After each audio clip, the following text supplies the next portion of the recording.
Hello everyone, Jai Jagannath. Welcome to my new YouTube channel your study guide को। पिलामाने आमे नाथ साहित्य संपर्क में आलोचना करुथिले।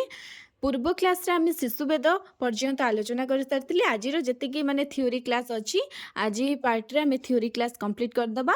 नेक्स्ट क्लास रे आमे एमसीक्यू आलोचना करबा। चलो पिलामाने बेसी किछि न कहि जल्दी जल्दी आमे क्लास टी को स्टार्ट करदबा। अमरकोश गीता ଏହା ଆଦିନାଥଙ୍କ ନାମରେ ଭଣିତ ନାଥ ଧର୍ମ ତତ୍ତ୍ୱର ପରିପୃଷ୍ଟ ଏକ ଗ୍ରନ୍ଥ। ଅମରକୋଶ ଗୀତା କାହା ନାମରେ ଭଣିତରେ? ଆଦିନାଥଙ୍କ ନାମରେ। ଗୁରୁ ଆଦିନାଥ ଓ ଶିଷ୍ୟ ଲୋଇଙ୍କ କଥୋପକଥନ ଢଙ୍ଗରେ ଏହା ରଚିତ। ପିଲାମାନେ ଏଇଟା ତୁମର ବହୁତ ଇମ୍ପୋର୍ଟାଣ୍ଟ କ୍ୱେଶ୍ଚେନ୍। କଥୋପକଥନ ଅଷ୍ଟାଙ୍ଗ ଯୋଗ ଧାରଣ କାହାର? ମାନେ କ'ଣ ମତ୍ସ୍ୟେନ୍ଦ୍ରନାଥ ଆଉ ଗୋରେଖନାଥଙ୍କ କଥୋପକଥନରେ କ'ଣ ସୃଷ୍ଟି ହୋଇଛି? ଏମିତି କ୍ୱେଶ୍ଚେନ୍ ତୁମମାନଙ୍କୁ କନଫ୍ୟୁଜ୍ କରେଇ ଦିଏ। ତେଣୁ ତୁମେମାନେ ସବୁଗୁଡ଼ିକୁ ମୁଁ ପଢ଼େଇବି, ଭଲ ଭାବରେ ମନେ ରଖିବ ହେଲା। ଗୁରୁ ଆଦିନାଥ ଆଉ ଶିଷ୍ୟ ଲୋଇଙ୍କ କଥୋପକଥନ ଢଙ୍ଗରେ ଏହା ରଚିତ।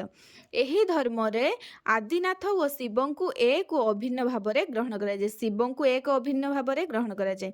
ଏଥିରେ ଶିଷ୍ୟ ପୁତା ଭାବରେ ସମ୍ବନ୍ଧିତ, ଯେପରି ଶୁଣ ପୁତା ଲୋଇରେ। ଗ୍ରନ୍ଥର ଆରମ୍ଭରୁ କିଛି ଅଂଶ ପ୍ରକାଶିତ ହୋଇଛି ଡକ୍ଟର ବଂଶୀଧର ମହାନ୍ତିଙ୍କ ଦ୍ୱାରା। ଏହି ଗ୍ରନ୍ଥର ଆରମ୍ଭରେ କାହା ଦ୍ୱାରା ପ୍ରକାଶିତ ହୋଇଛି? ବଂଶୀଧର ମହାନ୍ତିଙ୍କ ଦ୍ୱାରା। ଏହାକୁ 13ଶ ଶତାବ୍ଦୀ ବା ତ୍ରୟୋଦଶ ଶତାବ୍ଦୀର ରଚନା ବୋଲି କେହି କେହି କୁହନ୍ତି, କିନ୍ତୁ କୃଷ୍ଣଚରଣ ସାହୁ ଏହାକୁ 15ଶ ଶତାବ୍ଦୀ ବୋଲି କହିଛନ୍ତି ହେଲା। କାଳ ନିରୂପଣ କରିବା ଆମ ପକ୍ଷେ ସମ୍ଭବ ନୁହେଁ, କାରଣ କିଏ କହିଛନ୍ତି ଯେଉଁଗୁଡ଼ା ଇମ୍ପୋର୍ଟାଣ୍ଟ ଅଛି ଆମେ ସେଗୁଡ଼ିକୁ ଜାଣିଦେବା।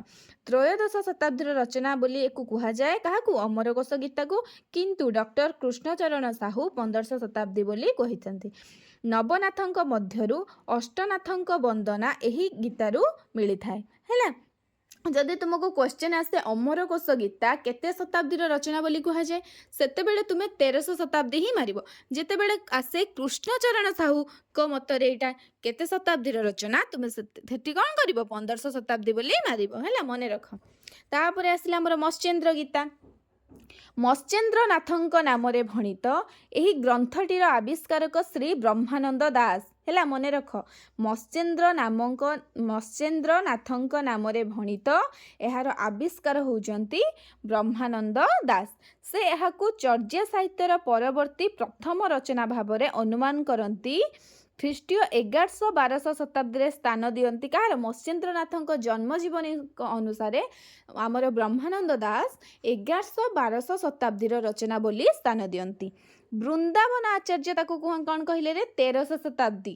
ବୃନ୍ଦାବନ ଆଚାର୍ଯ୍ୟ ମତ୍ସ୍ୟେନ୍ଦ୍ର ଗୀତାର ସମୟ ସୀମା 13ଶ ଶତାବ୍ଦୀ ବୋଲି କହିଲେ।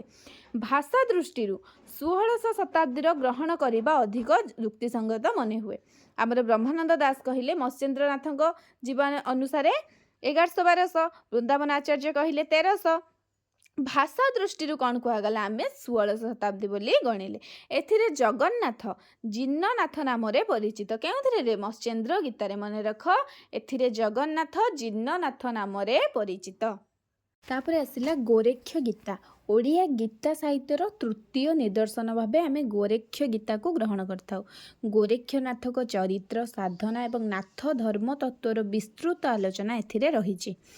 ଏହାର ରଚୟିତା ହେଉଛନ୍ତି ଚନ୍ଦ୍ରଶେଖର ଦାସ। ଯେମିତି ମତ୍ସ୍ୟେନ୍ଦ୍ର ଗୀତାର ରଚୟିତା କିଏ? ଆବିଷ୍କାରକ ବ୍ରହ୍ମାନନ୍ଦ ଦାସ। ସେମିତି ଗୋରେକ୍ଷ ଗୀତାରେ ହେଉଛନ୍ତି ଚନ୍ଦ୍ରଶେଖର ଦାସ। ରଚନାକାଳ 1350 ବୋଲି ବ୍ରହ୍ମାନନ୍ଦ ଦାସଙ୍କ ଅନୁସାରେ ଆମେ କହିପାରିବା। ମନେ ରଖ, ଏଇଟା ଭେରି ଇମ୍ପୋର୍ଟାଣ୍ଟ। ଗୁରୁ ହାଡ଼ିପା ଓ ଶିଷ୍ୟ ଗୋବିନ୍ଦ ଚନ୍ଦ୍ରଙ୍କ ପ୍ରଶ୍ନୋତ୍ତର ଛଳରେ ଏହା ରଚିତ ହୋଇଛି। କ'ଣରେ? ଗୋରେକ୍ଷ ଗୀତା। ଯେମିତି ଆମେ ପଢ଼ିଥିଲେ ଆଗରୁ କ'ଣ? ଅମରକୋଶ ଗୀତା ଗୁରୁ ଆଦିନାଥ ଆଉ ଶିଷ୍ୟ ଲୋଇ। ଗୋରେକ୍ଷ ଗୀତା କ'ଣ ହେଲା? ଗୁରୁ ହାଡ଼ିପା ଆଉ ଶିଷ୍ୟ ଗୋବିନ୍ଦ ଚନ୍ଦ୍ର। ମନେ ରଖ, ଏଇ ଭିତରୁ ନିଶ୍ଚୟ ତୁମର କ୍ୱେଶ୍ଚେନ୍ରେ ଗୋଟେ ନା ଗୋଟେ ଆସିବ। ତାପରେ ଆସିଲା ସପ୍ତାଙ୍ଗ ଯୋଗ ଧାରଣ। ନାଥ ଧର୍ମର ଯୋଗ ସମ୍ବନ୍ଧୀୟ ତତ୍ତ୍ୱ ସମ୍ପର୍କରେ ଉପଦେଶ ଦିଆଯାଇଛି କାହା ଦେହରେ? ସପ୍ତାଙ୍ଗ ଯୋଗ ଧାରଣରେ।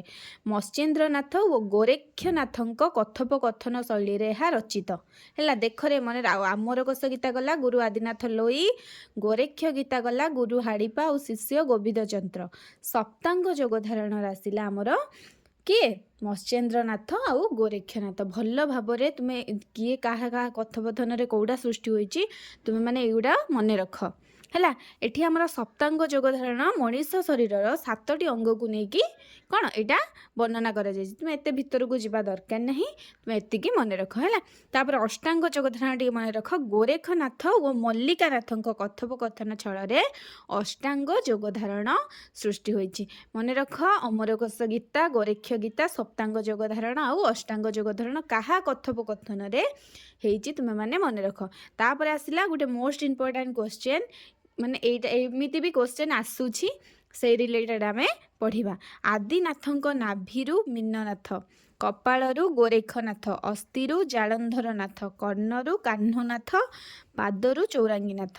ଆଦିନାଥଙ୍କ ନାଭିରୁ ମୀନନାଥ, କପାଳରୁ ଗୋରେଖନାଥ, ଅସ୍ଥିରୁ ଜାଳନ୍ଧରନାଥ ଆଉ କର୍ଣ୍ଣରୁ କାହ୍ନୁନାଥ, ପାଦରୁ ଚୌରାଙ୍ଗୀନାଥ। ଏମିତି ତୁମର କ୍ୱେଶ୍ଚେନ୍ ଆସିବ। ଏବେ ଆମର ନାଥ ସାହିତ୍ୟରେ ଯାହା ବି ଥିଓରି କ୍ଲାସ୍ ଥିଲା ଆମର ଅଲରେଡ଼ି କମ୍ପ୍ଲିଟ୍ ହେଇଗଲା। ନେକ୍ସଟ କ୍ଲାସ୍ରେ ଆମେ ପଢ଼ିବା ଶୈବ୍ୟ ସାହିତ୍ୟ। ଶୁଣ ପିଲାମାନେ, ମୁଁ ତୁମମାନଙ୍କୁ ଯାହା ବି ପଢ଼ଉଛି ସେଥିରୁ ଗୋଟେ ନା ଗୋଟେ MCQ ମାନେ ମୁଁ ତୁମକୁ ସର୍ଟ ଟାଇପ୍ ଆକାରରେ ଆମର ସର୍ଟ ଭିଡ଼ିଓରେ ଦେବି। ତୁମମାନେ ଯାହା ବି ଜାଣିଥିବ କମେଣ୍ଟ ମାଧ୍ୟମରେ ଆନ୍ସର ଦେବ। ଏମିତି ହେଲେ ତୁମମାନଙ୍କର ବି ରିଭିଜନ୍ ହେଇଯିବ। ଯାହା ଯାହା ଇମ୍ପୋର୍ଟାଣ୍ଟ ଥିବ ମୁଁ ତୁମମାନଙ୍କୁ ସର୍ଟ ଭିଡ଼ିଓ ମାଧ୍ୟମରେ ଦେବି। ଆଉ ରହିଲି, ଜୟ ଜଗନ୍ନାଥ। ଭିଡ଼ିଓଟିକୁ ଭଲ ଭାବରେ ଦେଖ, ପୁରା ଅଧାରୁ ନ ଦେଖି ପୁରା ମୂଳରୁ ଶେଷ ଯାଏଁ ଦେଖିବ, ଆଉ ତୁମ ସାଙ୍ଗମାନଙ୍କୁ ମଧ୍ୟ ସେୟାର କରିଦିଅ।